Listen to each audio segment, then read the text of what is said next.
Bueno, buen día a todos y bienvenidos a este seminario en español.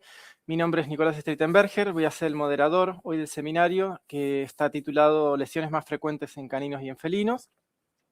Antes de arrancar voy a dar algunos puntos importantes para que el seminario se dé de manera ordenada.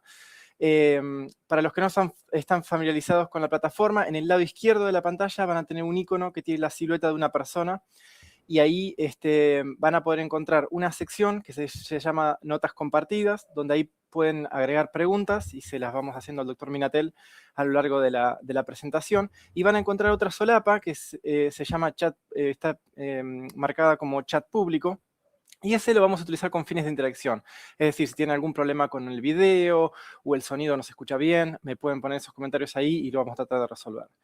Este seminario va a estar grabado y disponible por 6 meses. Para tener acceso a la grabación, por favor, vayan al sitio web de la Fundación y ahí ingresen con el mismo correo electrónico que utilizaron para registrarse. Van a su perfil y ahí van a ir a un lugar que les va a aparecer una opción que se llama Available Rebroadcast, y ahí en esos videos disponibles van a poder ver el seminario grabado. Recuérdense que el registro es personal, no es compartible, tampoco transferible. Está prohibido grabar o compartir el contenido de la sesión. El uso de cualquier contenido de este seminario está estrictamente prohibido y no es ético. Nuestros eventos están protegidos por la Ley de Derechos de Autor y todas las diapositivas, materiales de conferencias y presentaciones originales son propiedad de los presentadores. Esto significa que no deben grabarse, reproducirse ni distribuirse sin permiso por escrito. El uso no autorizado es una infracción grave. El día de hoy tengo el agrado de presentar a uno de los más prestigiosos patólogos de Argentina, el doctor Leonardo Minatel. El doctor Minatel obtuvo su título de médico veterinario y doctorado en la Facultad de Ciencias Veterinarias de la Universidad de Buenos Aires, donde obtuvo su doctorado con la máxima calificación. Actualmente se desempeña como profesor titular en el área de patología básica de la Universidad de Buenos Aires, institución en la que desarrolla actividades docentes desde hace más de 3 décadas, y es a su vez responsable del servicio de patología diagnóstica de esta misma universidad.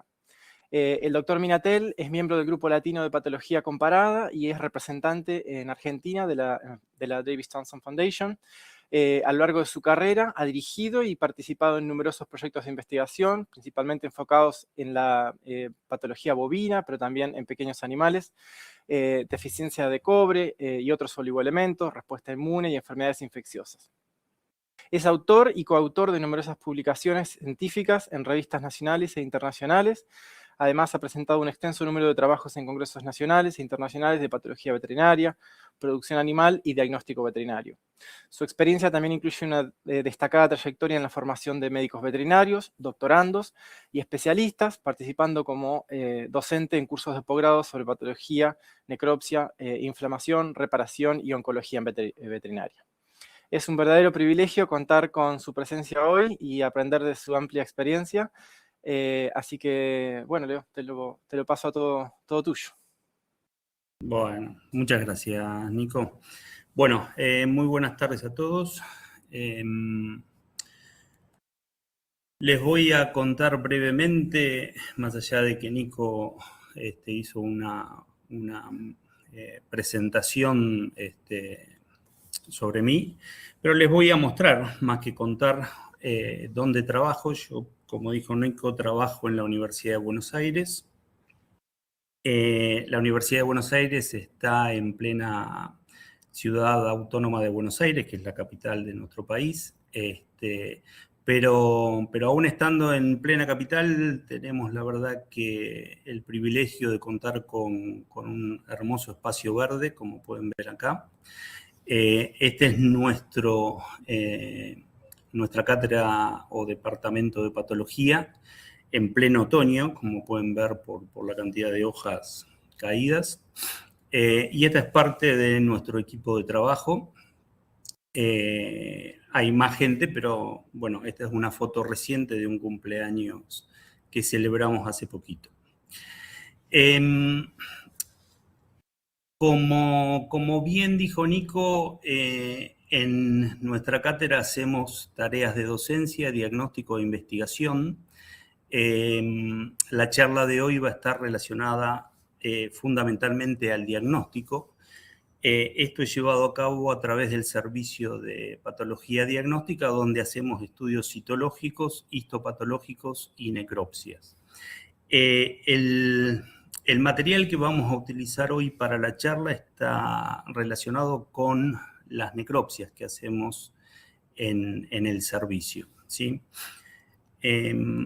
Para aquellos que a lo mejor no están muy familiarizados con nuestro país, Argentina está dividida en varias provincias, ¿sí? Esta es la provincia de Buenos Aires y aquí es donde nos encontramos nosotros, en la ciudad autónoma de Buenos Aires, que agrandado en este diagrama incluye lo que es la ciudad y toda una serie de partidos que se conocen como el Gran Buenos Aires, donde vive la mayor parte de la población de Argentina, ¿sí?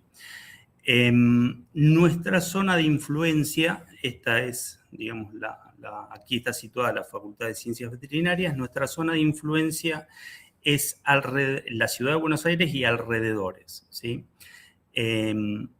Eso hace que, por supuesto, estando en plena ciudad, la mayor parte de nuestros casos estén relacionados con caninos y felinos, ¿sí?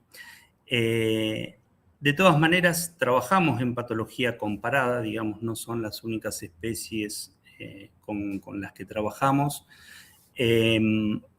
A no muchos kilómetros, digamos, de la ciudad de Buenos Aires, en un radio de 80 a 100 kilómetros, hay varios aras, así que tenemos la posibilidad de hacer necropsia de algunos equinos. En la facultad tenemos un tambo ovino, así que hacemos necropsias de pequeños rumiantes. Hay un criadero de cerdos, así que también hacemos eventualmente necropsia de algunos cerdos. Hay muchas cátedras que trabajan en proyectos de investigación con camélidos, entonces también cada tanto tenemos llamas fundamentalmente para necropsia.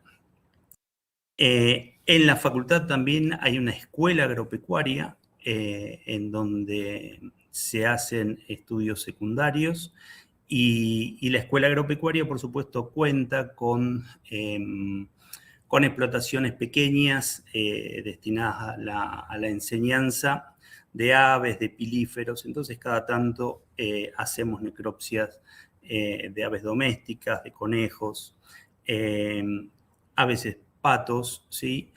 Y hacíamos ahora cada vez menos necropsias de bovinos, ya que los utilizábamos con fines docentes para trabajar con los alumnos, ¿sí? En estos últimos años, debido a distintos problemas con la provisión de cadáveres, cada vez, la verdad, tenemos menos bovinos para necropsia.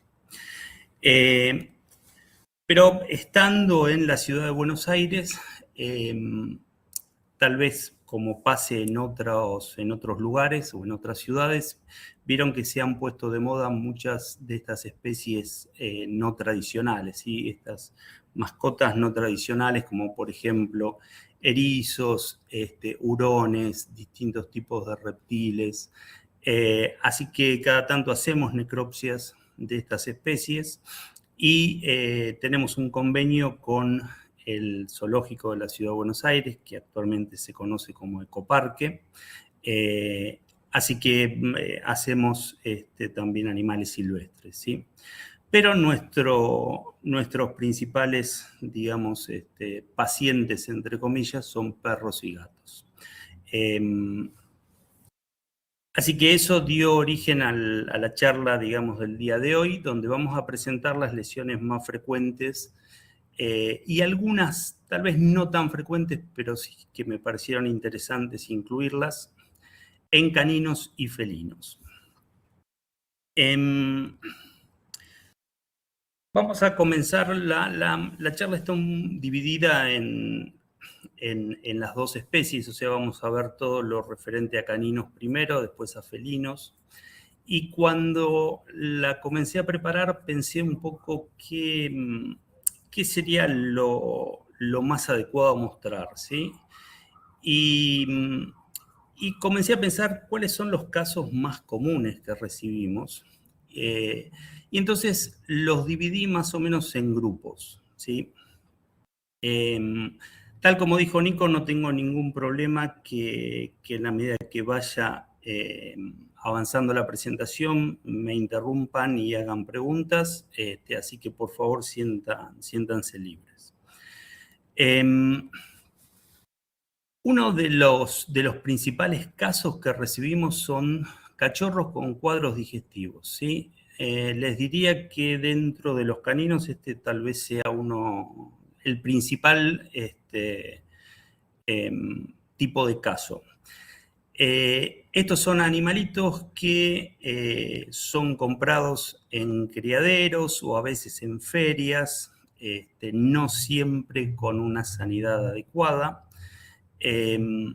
Los dueños los tienen durante unos días, se enferman, se mueren y lo traen para saber qué pasó, ¿sí? Esta es una de las lesiones más frecuentes que encontramos. Comenzamos la necropsia, abrimos el abdomen y enseguida encontramos esta lesión, ¿sí? Que es bien significativa. Fíjense, buena parte del intestino delgado presenta esta hiperemia de la serosa, ¿sí? A veces bien marcada, como en este caso, a veces más sutil, con pequeñas hemorragias, pero que esto es muy sugestivo, muy indicativo de parvovirosis, ¿sí? Esta es una enfermedad terriblemente frecuente en nuestro medio. Es uno de los principales diagnósticos que tenemos en este tipo de casos de cachorros con cuadros digestivos. Fíjense de nuevo en otro ejemplo cómo es bien notoria esta hiperemia de la serosa.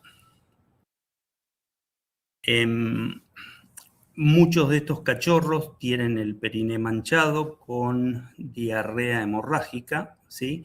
Que tiene un olor bastante característico que cuando uno aprende a reconocerlo también ayuda o nos guía un poco al diagnóstico.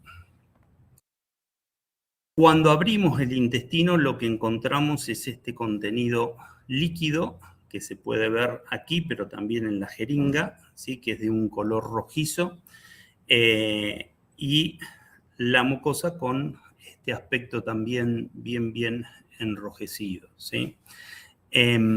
Esto es bien característico de una enteritis necrohemorrágica segmentaria. Ese sería nuestro diagnóstico morfológico para este tipo de lesiones. ¿Por qué hablamos de necrohemorrágica? Si uno hace la histología de estos intestinos, enseguida entiende el por qué usamos el término necrohemorrágico, ¿sí? Esto que estamos viendo es un corte de intestino delgado, esta es la mucosa, y como ustedes pueden ver, esta zona, que es la zona de las criptas, ¿sí? Está dilatada, con restos celulares que cuando pasamos a mayor aumento se ve que son células necróticas desprendidas, el epitelio totalmente adelgazado, aplanado, ¿sí? Porque faltan células. Y esto se debe a justamente la necrosis que produce en las criptas, que es la zona, digamos de división que va a reemplazar a los enterocitos, que es una de las zonas por las cuales el virus, el parvovirus, tiene especial afinidad, ¿sí?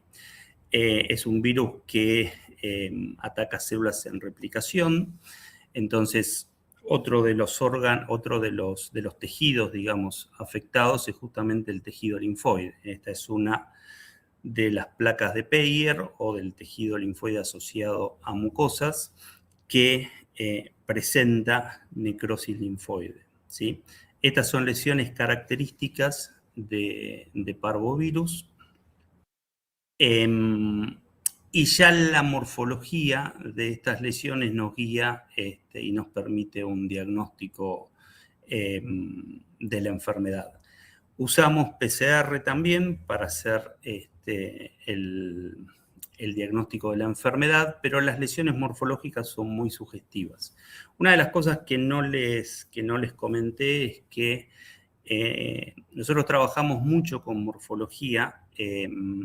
Si bien a lo largo de estos últimos años las técnicas de biología molecular están disponibles y al alcance para el diagnóstico de muchas de estas enfermedades, aún no son de uso tan masivo y nosotros tenemos muchos clientes que todavía a lo mejor no pueden pagar los costos de este tipo de técnicas, ¿sí? Entonces, la morfología para nosotros es fundamental, tanto la necropsia como la histología, como para poder arribar al diagnóstico de muchas de estas enfermedades.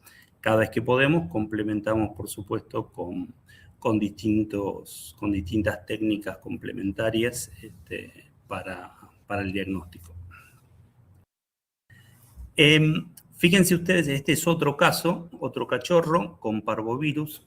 Fíjense ustedes que acá la hiperemia esta de las serosas no es tan marcada, pero se ve, ¿sí?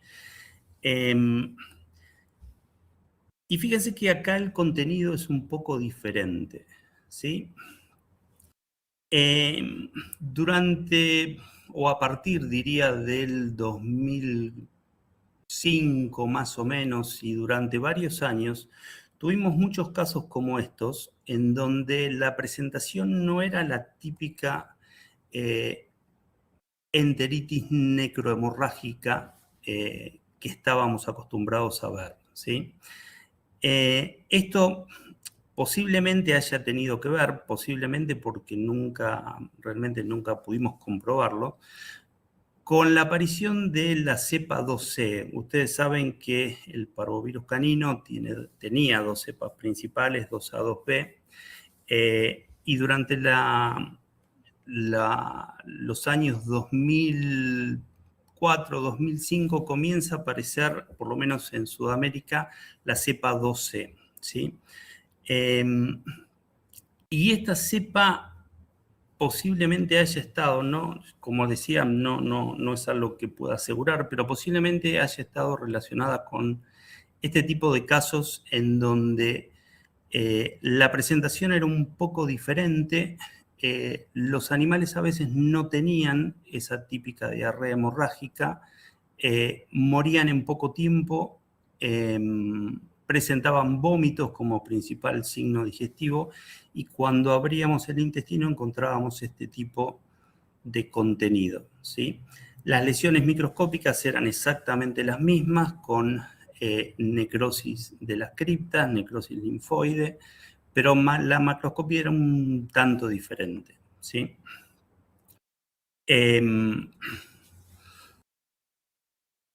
Esto, si bien no es un perro, como pueden ver, es un gato, ¿sí? Pero es simplemente para marcarles que los gatos también tienen su parvovirus, el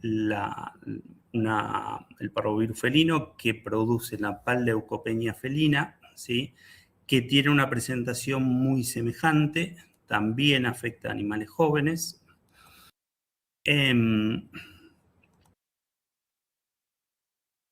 Si bien las lesiones son similares desde el punto de vista macroscópico, a lo mejor vemos un contenido de fibrina un poco más notorio que no se ve en la parvovirosis canina. Como pueden ver, hay formación de cilindros, ¿sí?, de fibrina con eritrocitos en el interior del intestino. Es una enteritis fibrino-necrótica, ¿sí?, segmentaria. Y la lesión microscópica es exactamente igual, ¿sí? En uno de estos casos no es tan común como el parvovirus canino, ¿sí? La panleucopenia felina la vemos mucho menos frecuentemente, pero en uno de estos casos pudimos ver lesiones cardíacas asociadas a este virus, ¿sí? Este es un corte de corazón formulado, por eso tiene este color más amarronado. Pero si ustedes se fijan, hay zonas, ¿sí?, más claras, de un color marrón más claro, ¿sí?, que son infiltrados de células inflamatorias, ¿sí? Esta es una miocarditis linfocitaria multifocal, que no la hemos visto, por supuesto, es conocida y está descrita en el parvovirus canino, en cachorros de muy pocos días, pero nunca la hemos visto. Sí tuvimos suerte de verla en uno de estos casos de panleucopenia felina.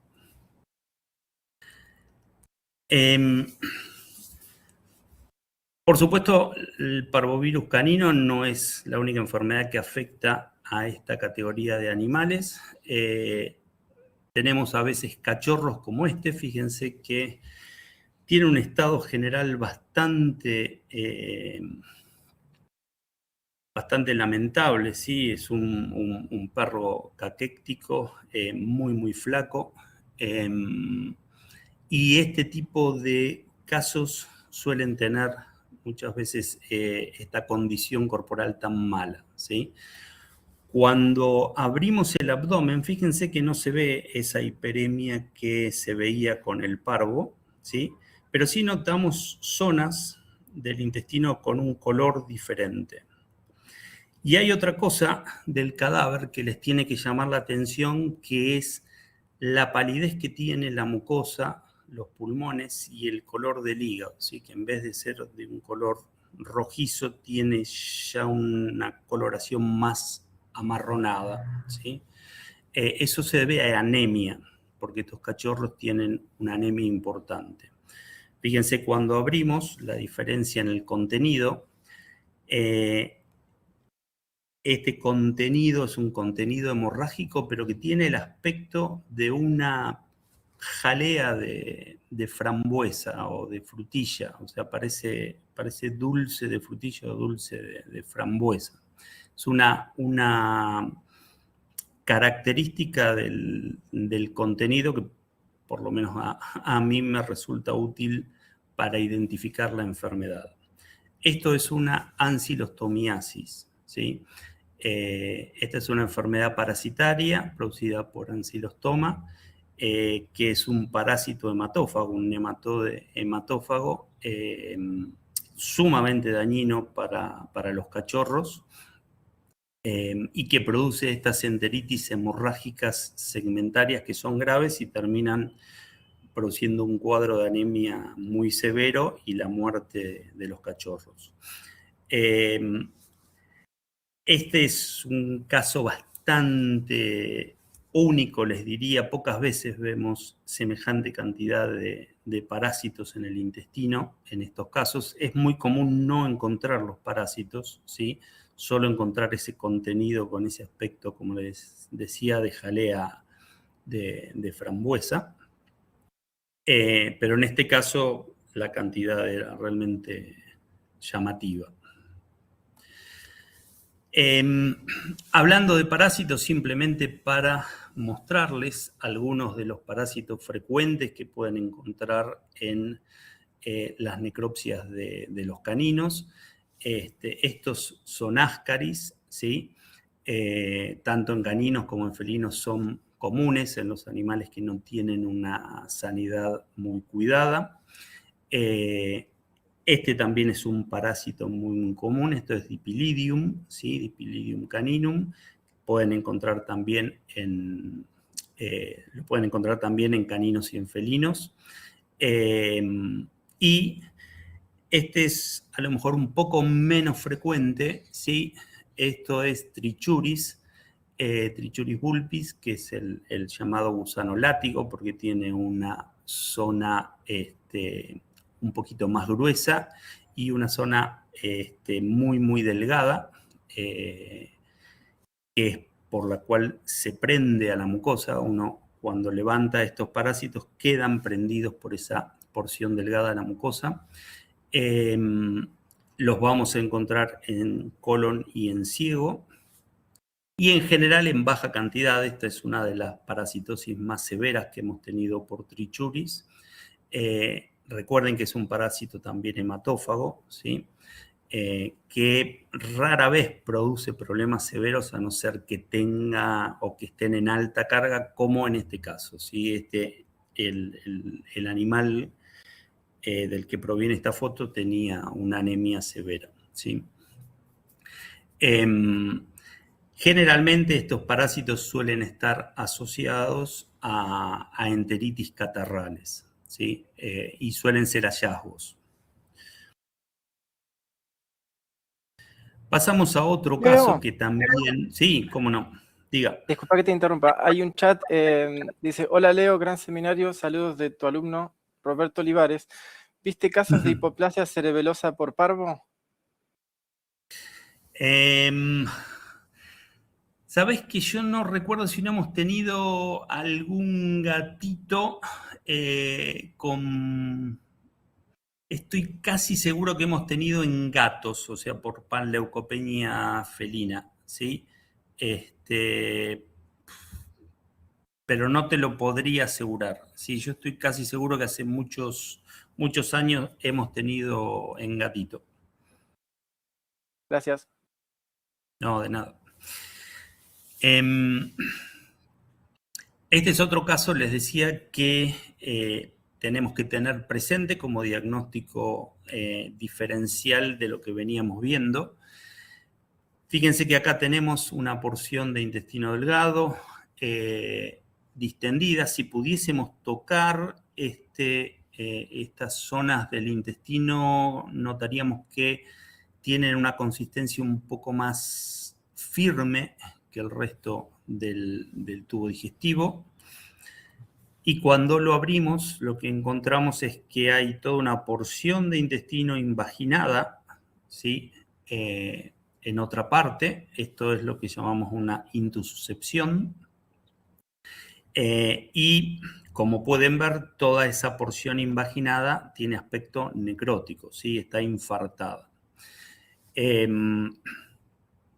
Esto, si bien lo pueden encontrar en cachorros, pueden observarlo a cualquier edad, digamos.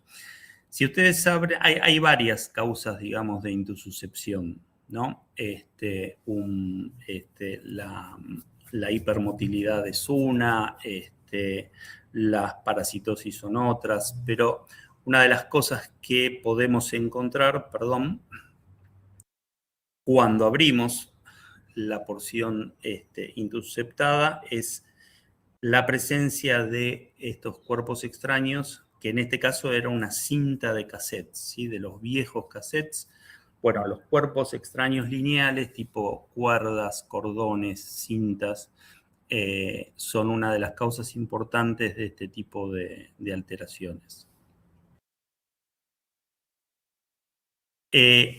Otra alteración de la posición que también nos puede causar estas alteraciones a nivel intestinal es el vólvulo intestinal. ¿Sí? En el vólvulo intestinal se produce un giro, una torsión sobre el eje mesentérico y se produce también el infarto de una extensa porción del intestino que tiene este típico color violáceo, ¿sí? Rojo oscuro, con, fíjense, todos los vasos sanguíneos, las venas fundamentalmente, terriblemente distendidas, ¿sí?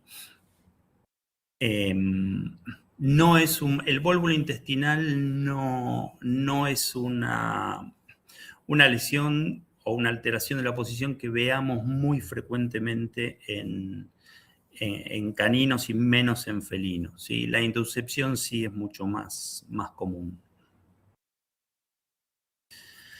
Bien, y esta sí es una rareza, si quieren.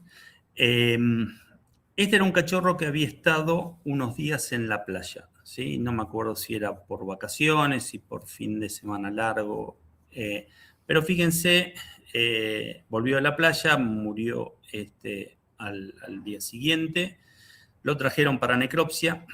Fíjense el aspecto, ¿sí?, del intestino, de una porción del intestino.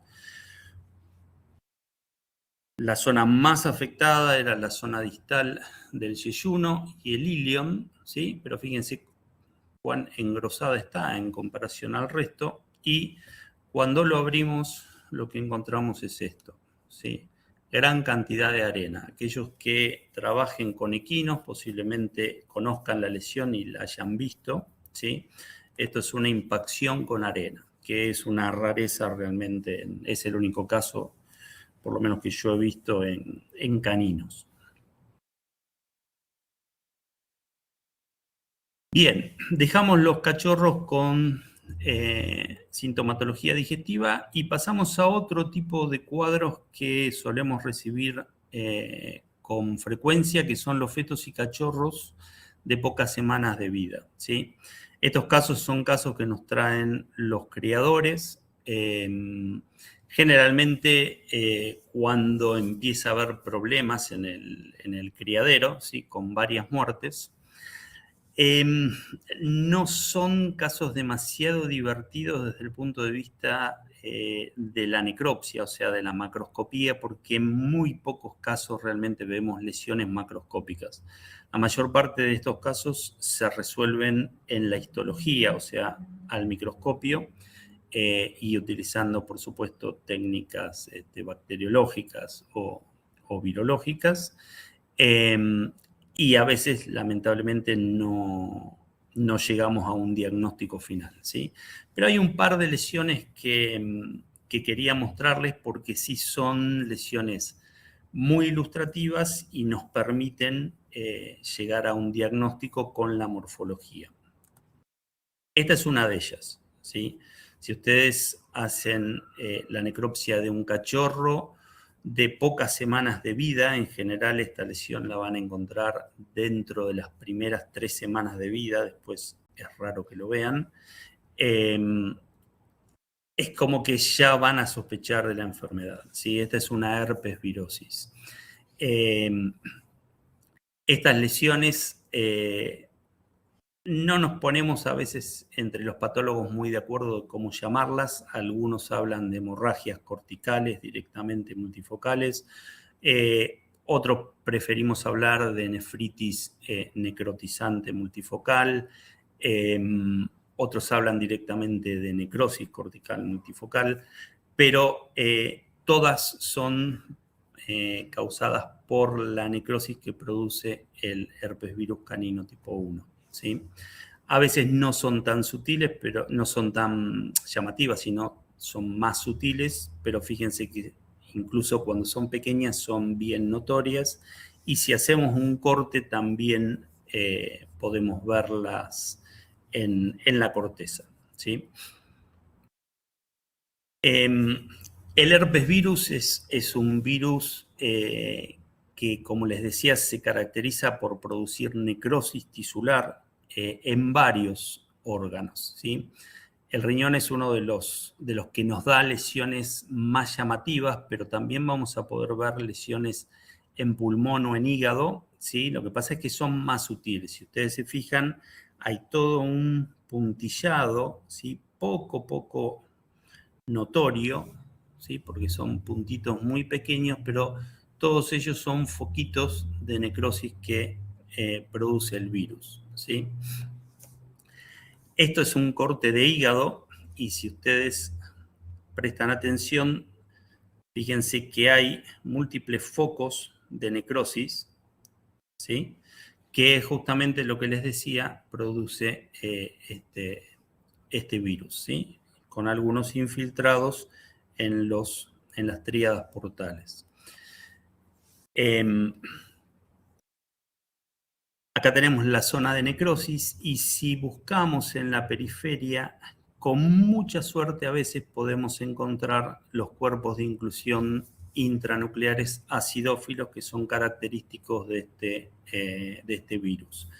En los caninos, la verdad que son difíciles de encontrar, a diferencia de lo que pasa en otras especies, por ejemplo en los equinos, donde son sumamente fáciles de ver.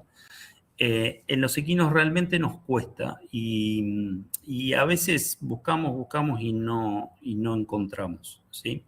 pero sí es característica la lesión necrotizante multifocal en varios órganos y eso es suficientemente diagnóstico, ¿sí? Se hace también PCR para este virus. Otra lesión que les quería mostrar era esta, ¿sí? Este también es un cachorrito de pocas semanas de vida y fíjense que tiene lesiones neumónicas, ¿sí?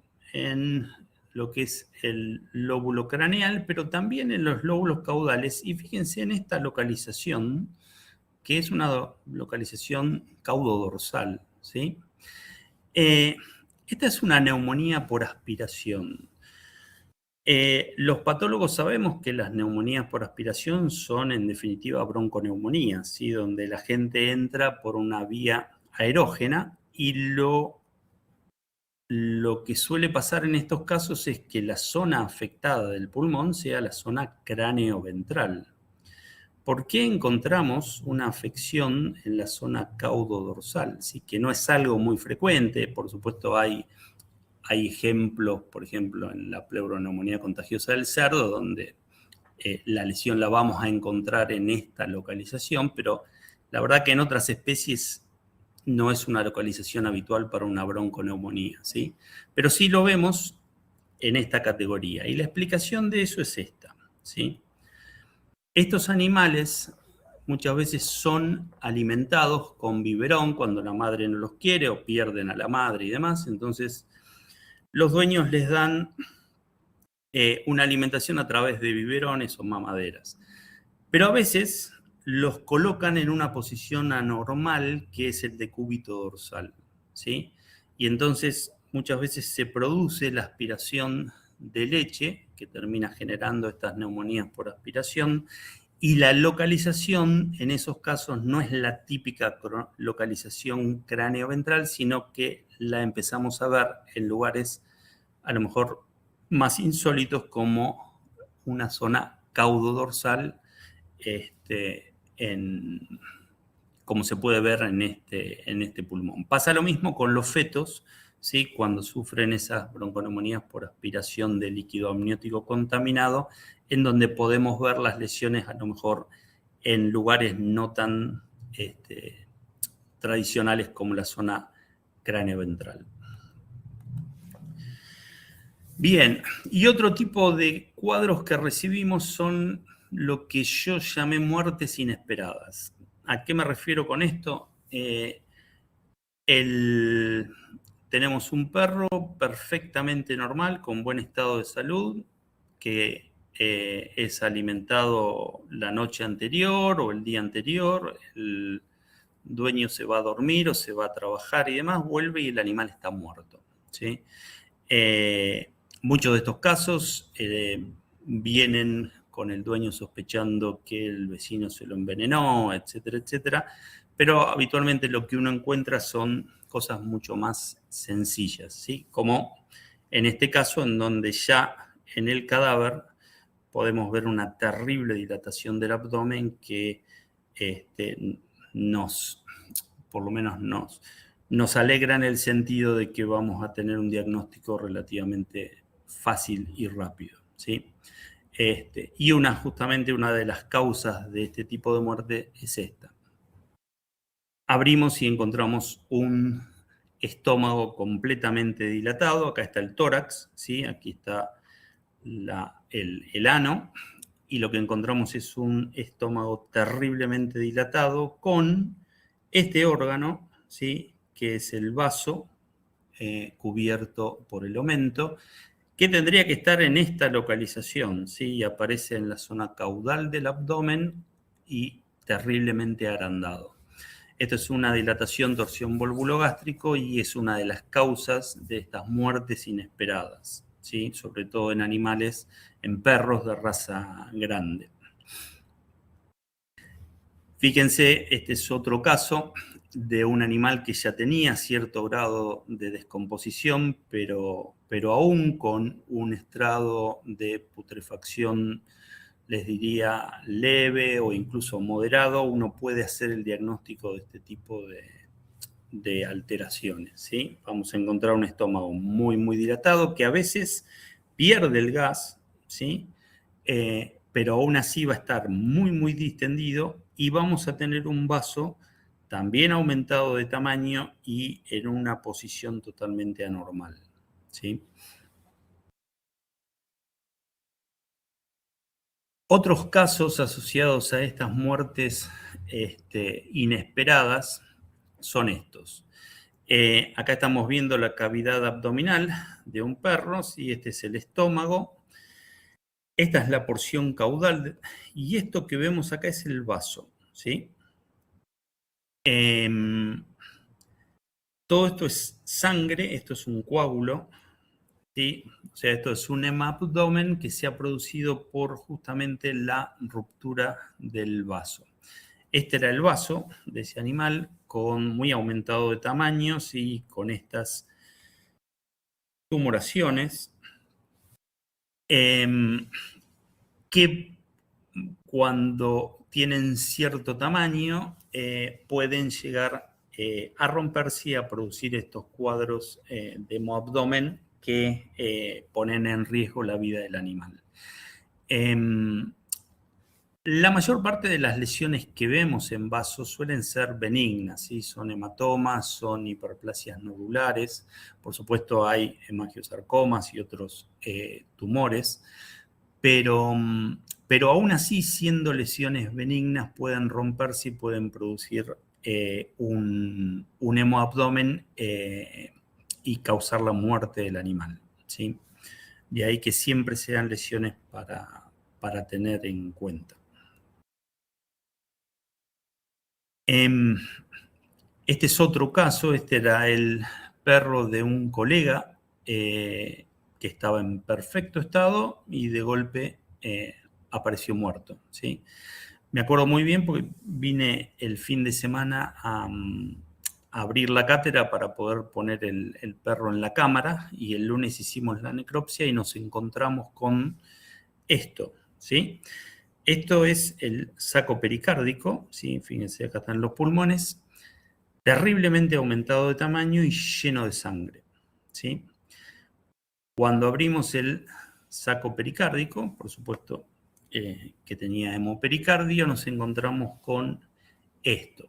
Esto está dentro de lo que es la aurícula derecha y esto es el hemangiosarcoma más grande que he visto en mi vida en el corazón de un canino, ¿sí? La aurícula derecha es un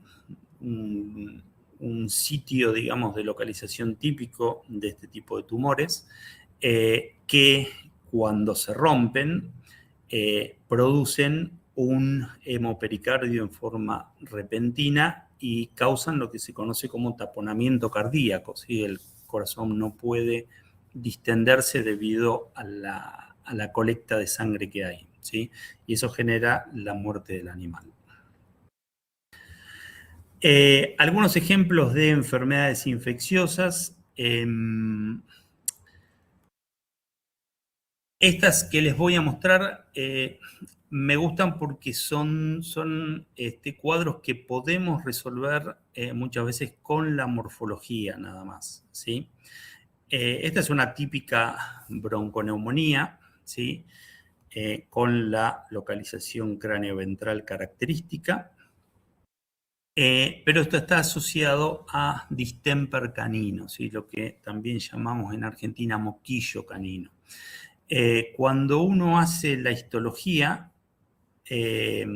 particularmente si tomamos las zonas más periféricas, ¿sí? Vamos a encontrar que además del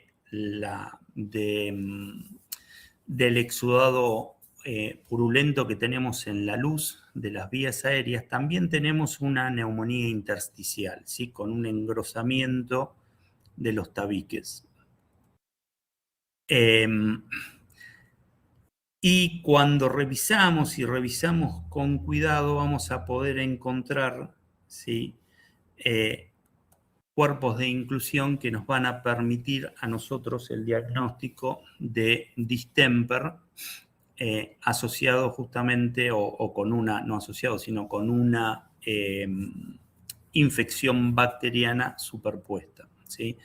El distemper se caracteriza por cuerpos de inclusión tanto intracitoplasmáticos como intranucleares, ¿sí?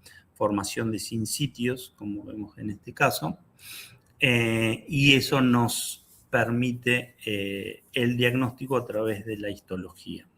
Por supuesto, también se puede hacer PCR de estas lesiones y confirmar la enfermedad. Otro lugar útil para encontrar cuerpos de inclusión es la mucosa gástrica, ¿sí? En las células principales y parietales del estómago podemos encontrar cuerpos de inclusión intranucleares, como en este caso, ¿sí? O intracitoplasmáticos. Este es otro cachorro o adulto joven, ya no recuerdo. Fíjense que tenemos un hígado, ¿sí? Aumentado de tamaño, con estas trazas de fibrina sobre la cápsula, ¿sí? Y también sobre la vesícula biliar.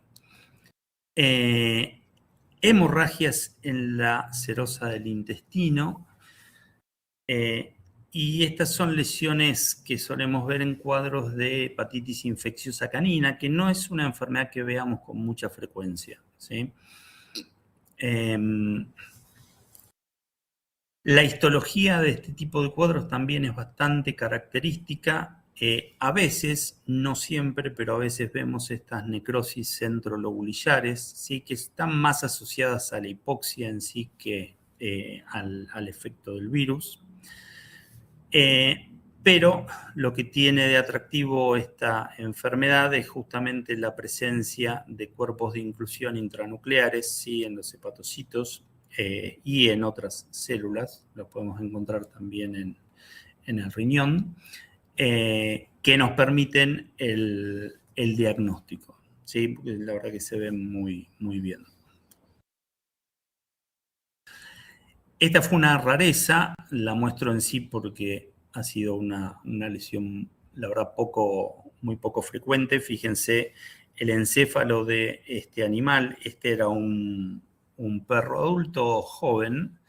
Cuando uno encuentra este tipo de cuadros en el sistema nervioso, bueno, indudablemente ya no sabe con certeza qué es lo que está pasando, pero sabe que algo está pasando, ¿sí?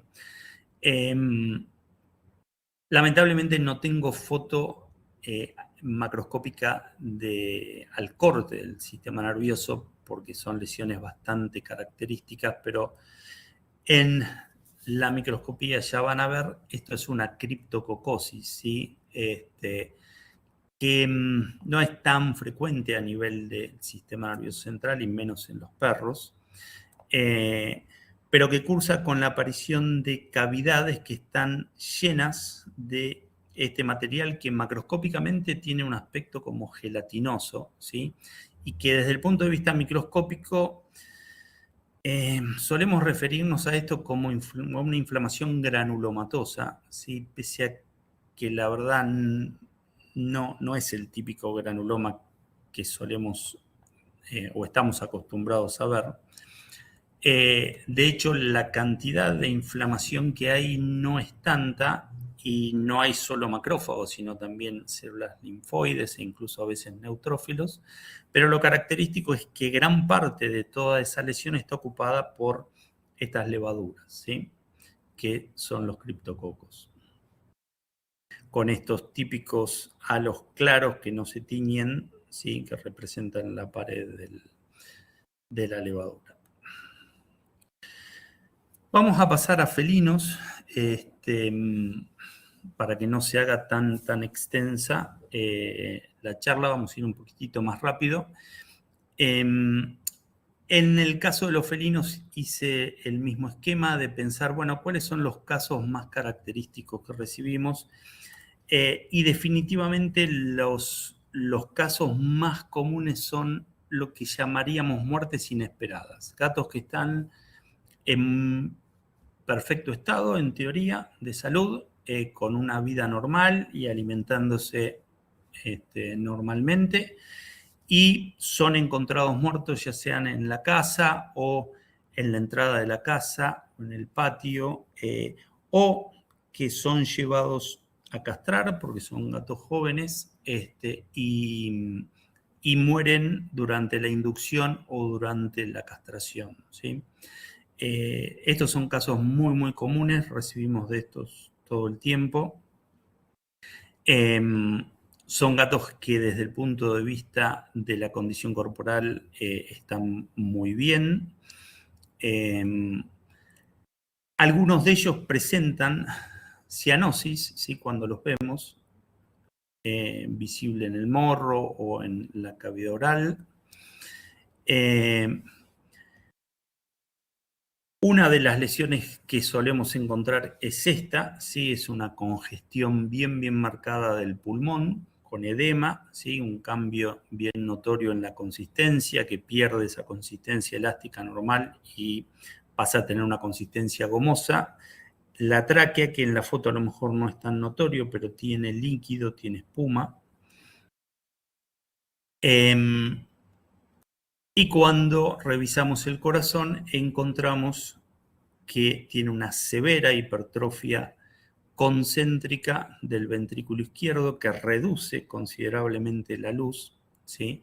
Y esto es lo que vemos en los casos de cardiomiopatías hipertróficas, que es una condición muy, muy frecuente y responsable de parte de la muerte de estos casos de gatos con muertes inesperadas, ¿sí? Cuando hacemos el corte histológico a nivel cardíaco, vemos una fibrosis miocárdica variable. Esta sería una cantidad, o sea, una lesión relativamente severa. A veces es más leve, esto es un tricrómico, ¿sí? Con Picrocirius red, en donde todo lo rojo, ¿sí? Es tejido fibroso que se encuentra en el miocardio, ¿sí? Que no debería estar. La literatura dice que buena parte de estos, creo que alguna vez he encontrado, me parece que como dato, 1/3 de estos casos de cardiomiopatía hipertrófica suelen tener esta lesión. Esta es la arteria aorta cuando se bifurca, y esto es un trombo, ¿sí? En la bifurcación de las arterias ilíacas. La verdad, nosotros lo vemos con muy poca frecuencia. Tenemos muy, muy pocos casos, y sí tenemos muchos casos de cardiomiopatía hipertrófica en gatos, pero no hemos visto esta lesión tan frecuentemente como lo cita la literatura.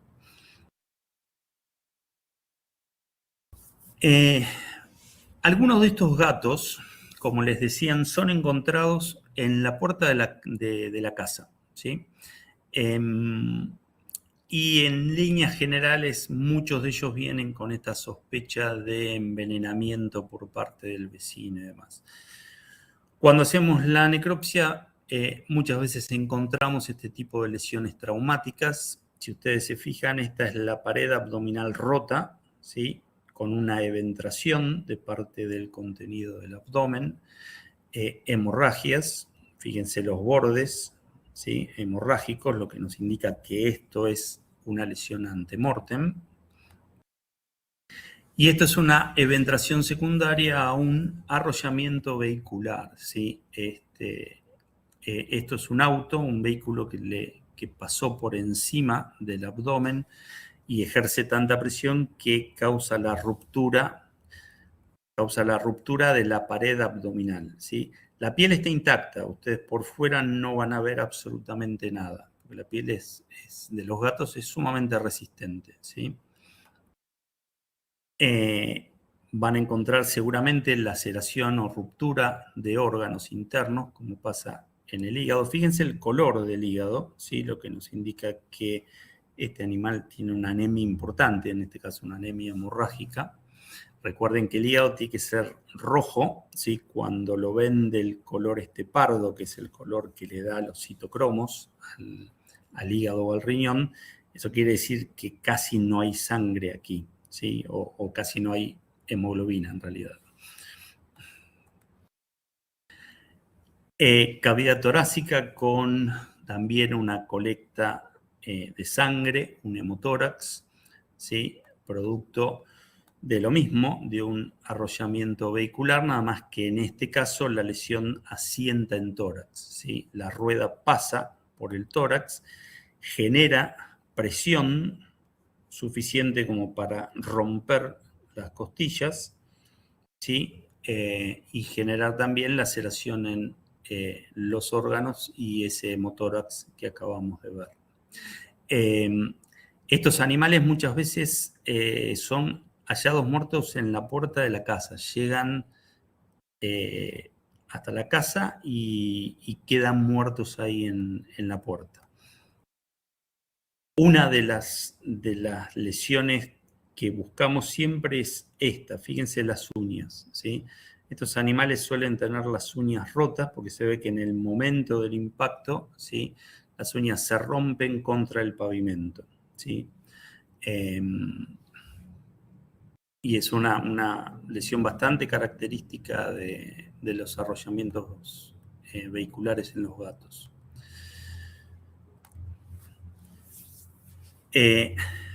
Otro caso traumático, también de muerte así inesperada en gatos. Estos son gatos siempre con este tipo de casos, tanto con los arrollamientos vehiculares como este que vamos a ver. Es muy importante la anamnesis que hagamos y las preguntas que le hagamos a los dueños o a los tutores. Estos son gatos que tienen acceso a la calle, digamos, ¿sí? En líneas generales. Entonces, eso es algo que siempre, digamos, en este tipo de casos tenemos que preguntar. Fíjense que está todo mojado, ¿sí? Y no es un detalle menor. Cuando hacemos la apertura del cadáver, encontramos todas estas lesiones, ¿sí? Que son lesiones hemorrágicas, pero que están asociadas a desgarros. Incluso fíjense que aquí hay una lesión en abdomen con salida de vísceras, con eventración. Y si miramos con un poquito más de atención, muchas de ellas son circulares, ¿sí? Pero siempre asociado al desgarro del tejido, ¿sí? Esto es un ataque de perro, ¿sí? Son hemorragias y desgarros musculares producidos por un ataque de perro. El daño realmente de los tejidos es muy, muy marcado. Generalmente este tipo de ataques son perpetrados por perros grandes y medianos a grandes, entonces el daño suele ser severo, ¿sí? Incluso con fracturas óseas, como había ocurrido en este caso, que tenía fracturado el cráneo y parte de las vértebras.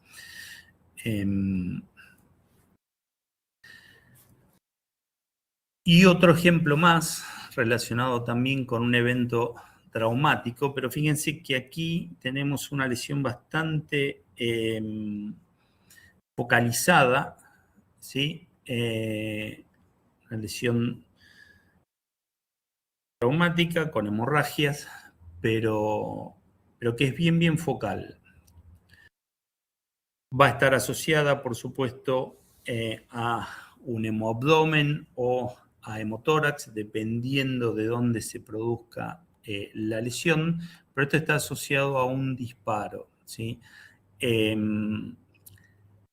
No siempre encontramos o sospechamos de disparo porque muchas veces es difícil encontrar la herida en superficie, en lo que sería la piel, porque suele estar muchas veces oculta por los pelos, ¿sí?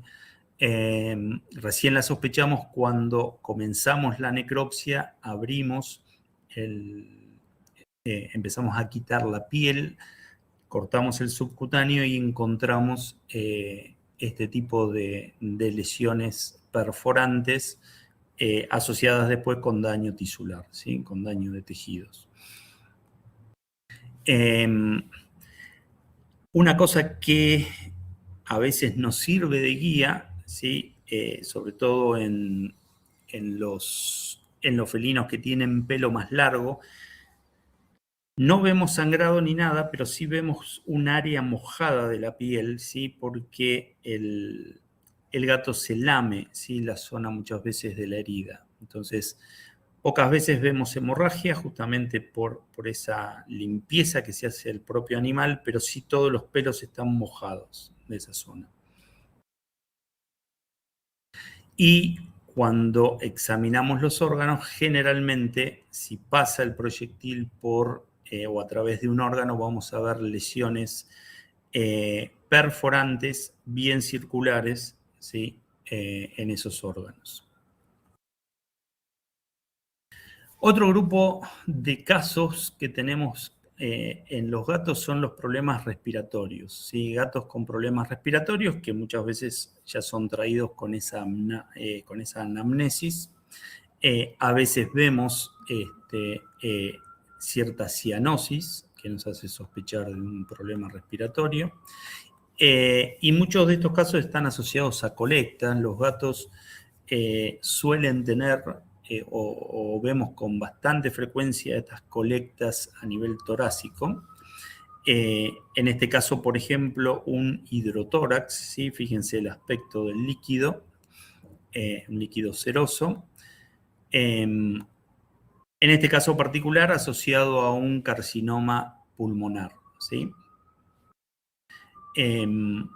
Otro tipo de colecta característico es ¿sí? De este aspecto lechoso, este color blanquecino y aspecto lechoso, que es lo que conocemos como quilotórax, ¿sí? Y que a veces, porque no siempre encontramos la causa, pero a veces está asociado a estos linfomas mediastínicos, ¿sí? Que son frecuentes en gatos jóvenes particularmente.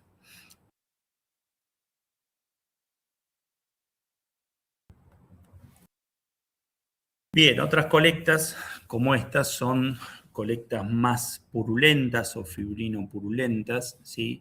Y están asociadas ya a pleuritis, a lo que es una inflamación de la pleura. A veces, como les digo, tienen un contenido que es mezcla de pus y mezcla de fibrina. A veces son más purulentas, ¿sí? O sea, una pleuritis supurativa o purulenta difusa, lo que llamaríamos piotórax. Pero también son, digamos, colectas frecuentes de encontrar en los gatos, ¿sí? Asociadas a telectasia. Este tipo de colecta o cualquier otro tipo de colecta muchas veces puede producir atelectasia de los pulmones. Esta colecta es muy característica, ¿sí? Vamos a volver sobre esto ahora dentro de poquito, pero esta es una lesión que todos seguramente reconocen. Es una pleuritis fibrinosa asociado a una peritonitis infecciosa felina, ¿sí? Fíjense el aspecto del pericardio, ¿sí? Y de parte de la pleura parietal. Vamos a volver sobre esta enfermedad en breve. Y por supuesto otro tipo de colecta que solemos tener asociado a trauma, como vimos hace un ratito, es el hemotórax, ¿sí? Los gatos, como les decía recién, son bastante propensos a a estas colectas pleurales. Mucho menos frecuentemente vemos neumonía, ¿sí? En este caso particular, bronconeumonía supurativa, ¿sí? Afectando la zona cráneo-ventral del pulmón, ¿sí? Que en este caso particular era debida a Pseudomonas aeruginosa, pero no son lesiones a lo mejor tan frecuentes en los gatos, ¿sí? Y esta es otra lesión que vemos cada tanto, ¿sí? Les diría con más frecuencia a lo mejor que las bronconeumonías. Esto es lo que llamamos una fibrosis pulmonar idiopática felina, ¿sí? Son cuadros bastante característicos desde lo morfológico, pero que tienen una causa todavía no bien dilucidada, ¿sí? Que tiene aparentemente una base genética, pero que todavía no se conoce con certeza. Desde el punto de vista microscópico, lo que vamos a ver es una severa fibrosis del intersticial del pulmón con hiperplasia del músculo liso, ¿sí? Algunos infiltrados inflamatorios, pero la inflamación no es algo sumamente notoria, e hiperplasia de neumocitos tipo 2, ¿sí? Este es un cuadro progresivo y que produce una severa disnea en los animales.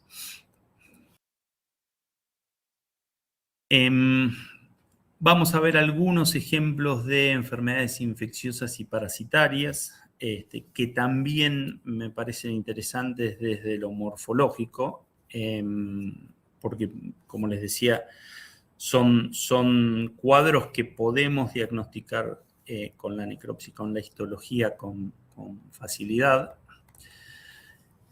Recién vimos y ahora volvemos a lo que es la peritonitis infecciosa felina. Esta es una enfermedad viral producida por el coronavirus felino mutado, que produce estas colectas tanto en cavidad abdominal, ¿sí? Donde más frecuentemente las vemos, pero también en cavidad peritoneal, con esta serositis, ¿sí? Bien característica que vemos en la superficie de los órganos o en las paredes del abdomen,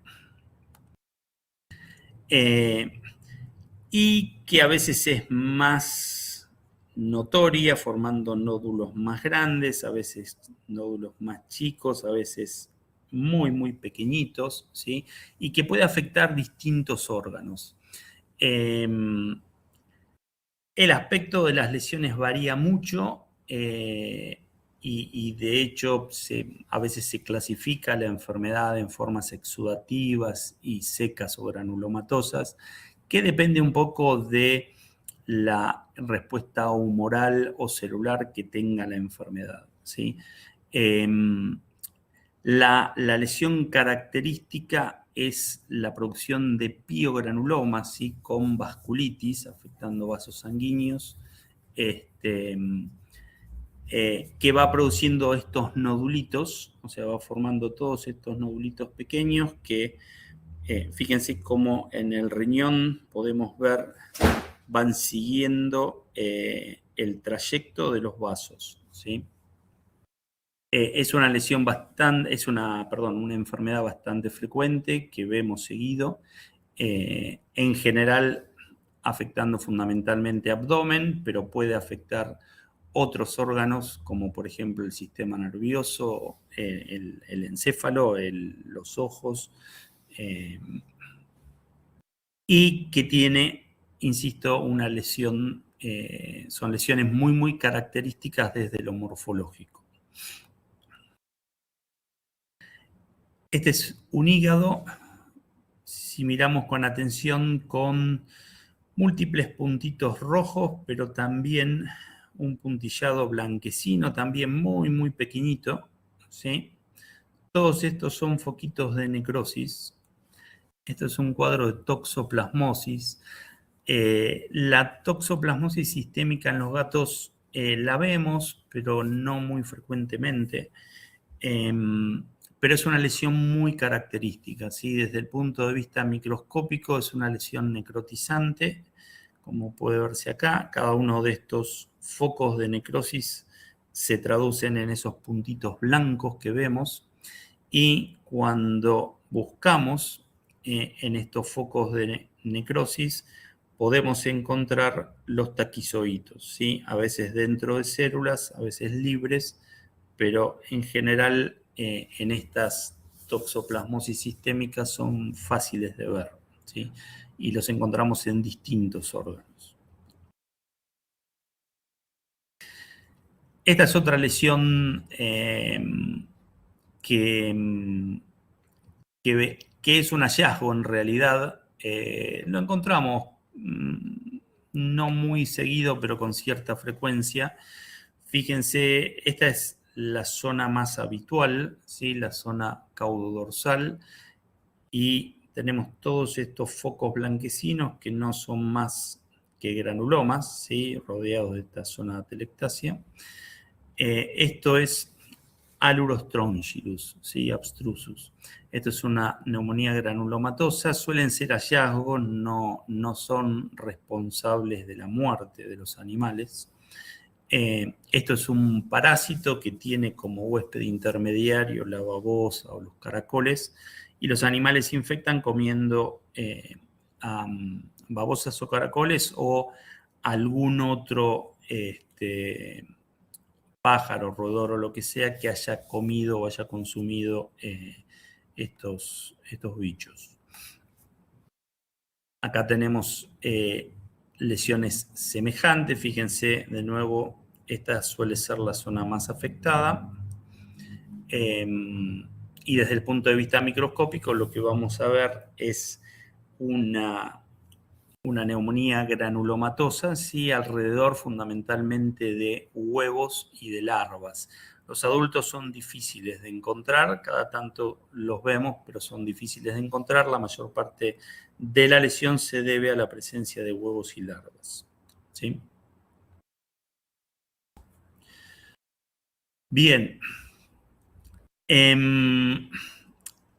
Este es una lesión que puse porque realmente es un caso sumamente extraño. Es el único que hemos visto. Ha habido otros reportes en nuestro país, pero en nuestro caso es el único que hemos visto. Esto es parte de lo que es la columna lumbar, ¿sí? Con la médula abierta. Esto está cerrado, estamos viendo el canal medular con la médula, y ya antes de sacar la médula podemos ver que hay zonas medio hemorrágicas, y cuando la sacamos vemos todas estas zonas hemorrágicas que se deben a la presencia de estas venas muy dilatadas con nematodes en su interior, ¿sí? Esto es una meningomielitis por Guthria paralisans, que es un nematode sumamente extraño, pero que habita sobre todo en el sur de nuestro país, sur de Chile. Este era un caso de provincia de Buenos Aires, así que, y hay casos, o tenemos colegas en Argentina que están un poquito más al norte de Buenos Aires que han tenido casos también. Así que es probable que la distribución sea un poco más extensa. Este parásito tiene huésped intermediarios como por ejemplo la lagartija, y se supone que los gatos contraen la enfermedad consumiendo estos reptiles. Lo que produce es un daño severo a nivel medular, afecta a la zona lumbar, entonces produce una parálisis del tren posterior, y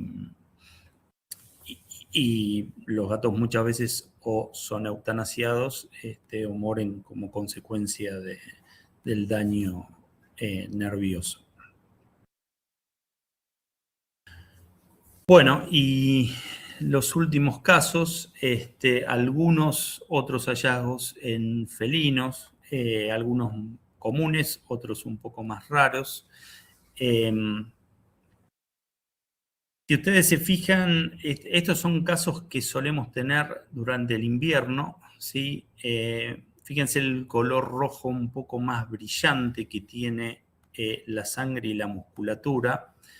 Esto es una intoxicación con monóxido de carbono. Estos son casos habitualmente judiciales donde se produce lamentablemente la muerte del dueño y de la mascota, y nos llega el dueño a través de un pedido judicial para peritar el cadáver, y encontramos este tipo de lesiones. ese color rojo brillante de los tejidos, ¿sí? Debido a la presencia de monóxido de carbono, ¿sí? Por estufas en mal estado y demás. Incluso hemos tenido casos, muy poquitos, pero durante una etapa de crisis energética en el país, durante el verano había gente que alquilaba grupos electrógenos, y a algunos lamentablemente se le ocurrió la desgraciada idea de tenerlo en un lugar cerrado, con la persona y la mascota adentro, y por supuesto se intoxicaron, ¿sí? Y debe haber sido uno de los pocos casos que hemos recibido en verano, porque son típicas intoxicaciones de invierno. Esta es otra enfermedad que vemos cada tanto en gatos gordos, ¿sí? La anamnesis de este tipo de casos es importante porque suelen ser gatos que sufren algún episodio estresante, ¿sí? Por ejemplo, el dueño los deja en un pensionado, por ejemplo, se trae una mascota nueva a la casa. Y estos gatos gordos, en ese tipo de situaciones, dejan de comer, movilizan sus reservas grasas y terminan causando un fallo hepático, ¿sí? Fíjense el aspecto del hígado, ahora lo vamos a ver con más detalle, pero además de ese color bien típico del hígado, lo que tenemos es una ictericia muy, muy severa, ¿sí? Visible no solo en subcutáneo y en la grasa abdominal, sino también a nivel de las mucosas. Y el hígado lo que tiene es una lipidosis muy, muy severa, ¿sí? La enfermedad se conoce como lipidosis idiopática felina, y es una enfermedad bastante característica y que afecta a gatos gordos sometidos a este tipo de fenómenos estresantes.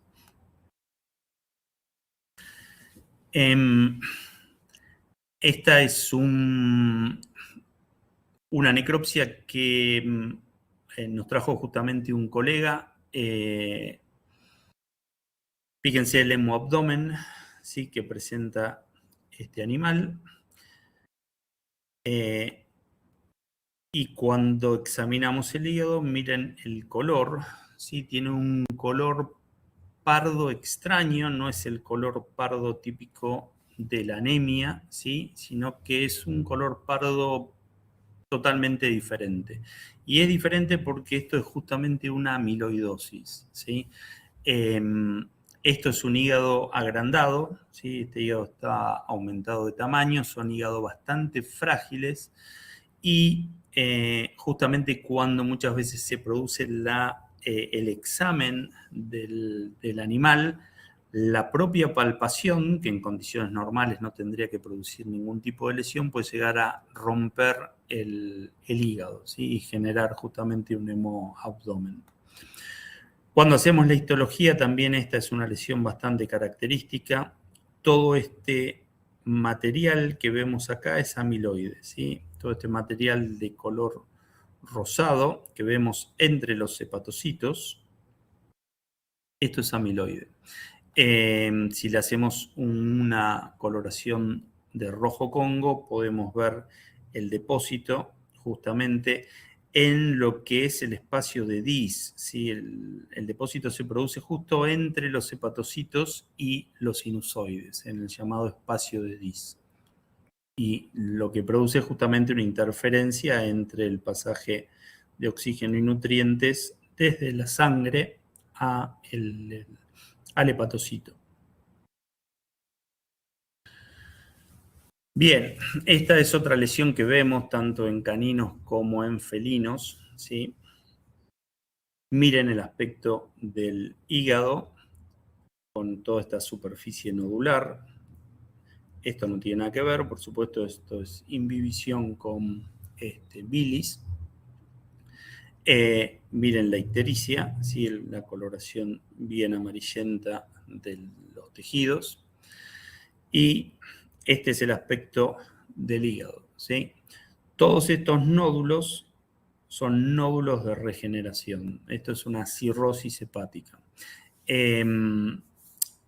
No, en general uno, o por lo menos nosotros no llegamos o no podemos llegar a lo que a establecer la causa de este tipo de cuadros cirróticos. Muchos posiblemente estén asociados al tipo de alimentación, pero no, en general no podemos concluir cuál es la causa, ¿sí? Bien, y esta creo que es el último caso. Esta no es una lesión que recibamos frecuentemente en necropsia, sí recibimos de estas lesiones todo el tiempo para histopatología, ¿sí? Pero rara vez las encontramos en necropsia. Estas tumoraciones, que a veces son únicas, a veces son múltiples, como en este caso en el intestino delgado, son linfomas, ¿sí? Esta es una lesión muy frecuente en los felinos. El linfoma intestinal es una lesión cuando ya está en este estadio fácil de diagnosticar porque altera por completo la normal estructura del órgano, infiltrando todas las capas del intestino. Y lo que vemos es una población relativamente homogénea de linfocitos que a veces son de tamaño pequeño, ¿sí? Y a veces son grandes. Lo que da pie a la aparición de lo que llamamos enteropatías asociadas a linfomas de tipo 2, cuando son linfocitos pequeños, o enteropatías asociadas a linfomas de tipo 1, cuando son linfocitos grandes. La mayor parte de estos linfomas son linfomas T, ¿sí? Hay pocos casos de linfomas B. Pero son sencillos de diagnosticar cuando tienen ese tamaño, ¿sí? Cuando son más pequeñitos, ¿sí? O recién empiezan, son difíciles de diagnosticar. Y el diagnóstico se hace por endoscopía o sacando biopsias de espesor completo a través de cirugía. Bueno, esto es todo lo que tengo. No sé si hay preguntas, dudas, críticas, consultas, etcétera. Hay una pregunta en el chat, Leo. Primero que todo, excelente presentación. Muchísimas gracias. Una de las preguntas que hay, dice, excelente presentación, doctor Minatel. En el caso de meningoencefalitis por Gurtia, ¿qué historial clínico fue el que orientó a extraer la médula espinal? Y mandan saludos desde Monterrey, México. Gracias. Justamente la parálisis del tren posterior, ¿sí? Es raro que hagamos la extracción de la médula, excepto que tengamos algún tipo, digamos, de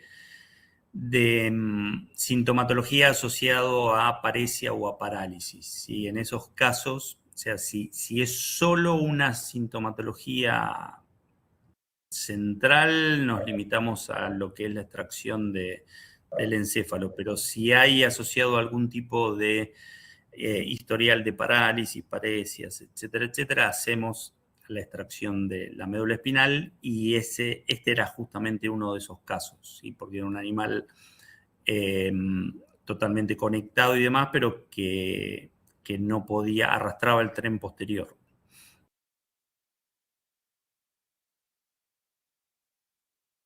¿Alguna otra pregunta para el doctor Minatel? Si quieren ponerlo, agregarlo en el chat. Creo que alguien está tratando de escribir una pregunta.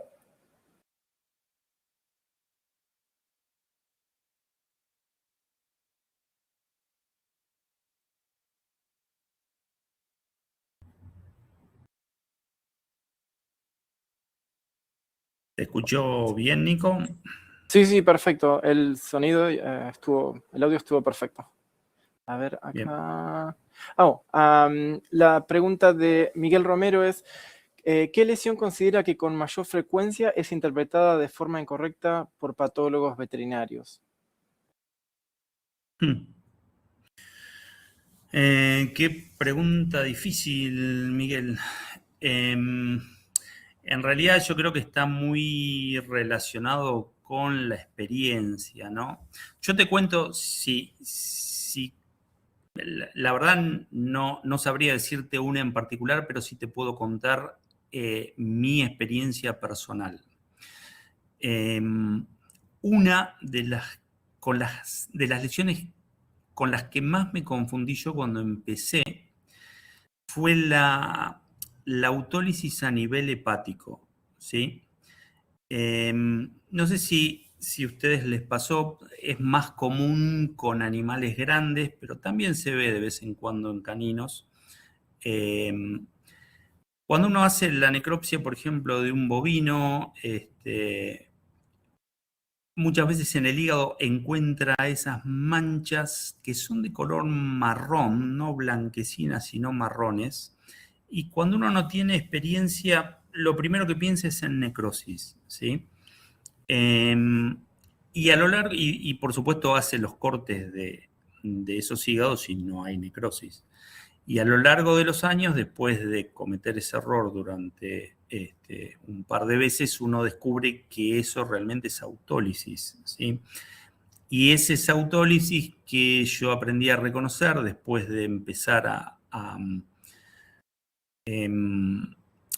revisar cuando tuvimos acceso a las páginas de Cornell con infinidad de fotos macroscópicas y algunas microscópicas y demás. Estoy hablando de una época, o sea, si Miguel es joven, posiblemente no entienda a lo mejor o no haya vivido lo que yo estoy contando, pero yo que ya tengo bastantes años, cuando comenzamos no había la cantidad de imágenes que hay actualmente y no eran de fácil acceso. Entonces, uno no tenía muchos lugares donde revisar o donde buscar, ¿sí? Pero cuando uno empezó a tener acceso a eso y empezó a ver esas mismas lesiones y empezó a encontrar explicación de eso que veía y no entendía, bueno, uno empieza a aprender de sus errores y uno aprende, en esos casos, bueno, a mí me tocó aprender que eso era autólisis en realidad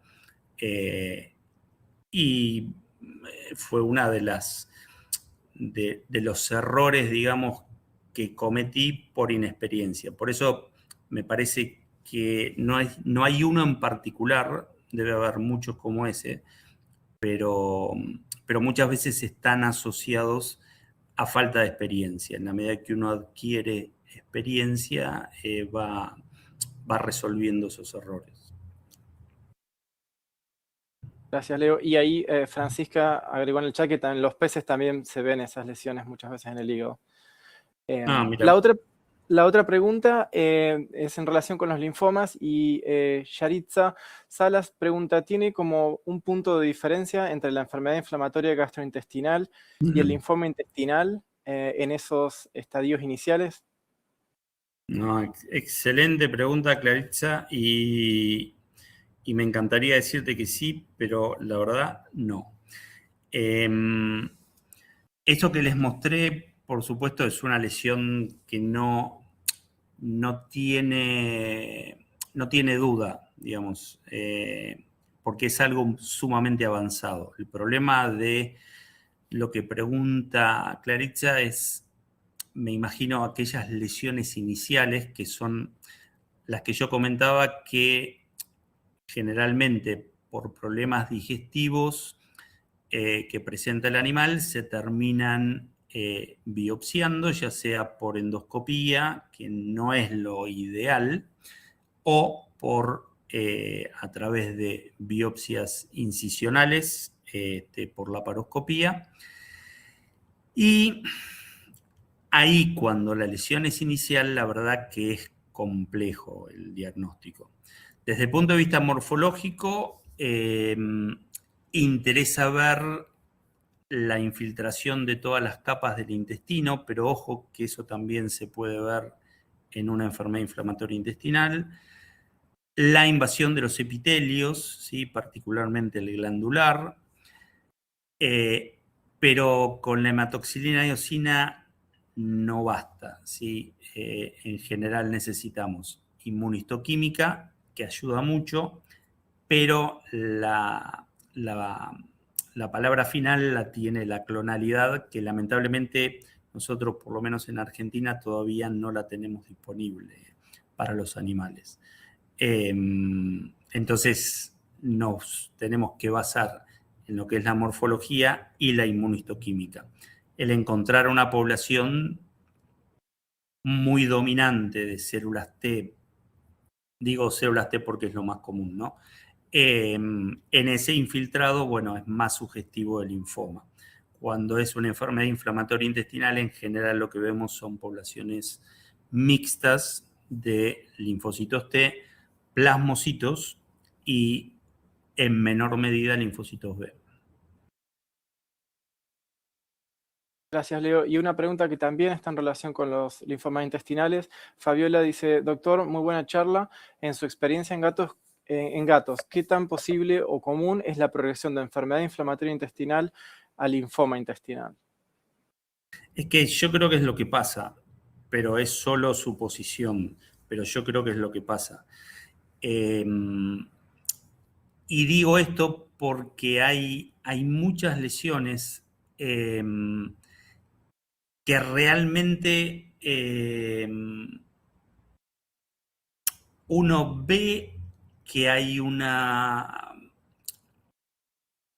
proporción importante a lo mejor de linfocitos T, pero todavía conservan cierta cantidad de plasmocitos y una cantidad menor de linfocitos B. Entonces yo creo que hay cierta progresión de una a otra, pero me parece, o sea, simplemente es algo que supongo en función de lo que he visto a lo largo de los años. Fantástico. Gracias, Leo. Mandan muchas gracias en el chat. Miguel, Yaritza también. Roberto Olivares también. Muchas gracias y excelente presentación. Gracias, Robert. Así que bueno, si no hay más preguntas para el doctor Minatel, este sería el final del seminario. Les agradezco a todos muchísimo por su asistencia hoy y también especialmente a nuestro presentador, el doctor Minatel, por esta excelente presentación y por compartir con nosotros su experiencia y conocimiento.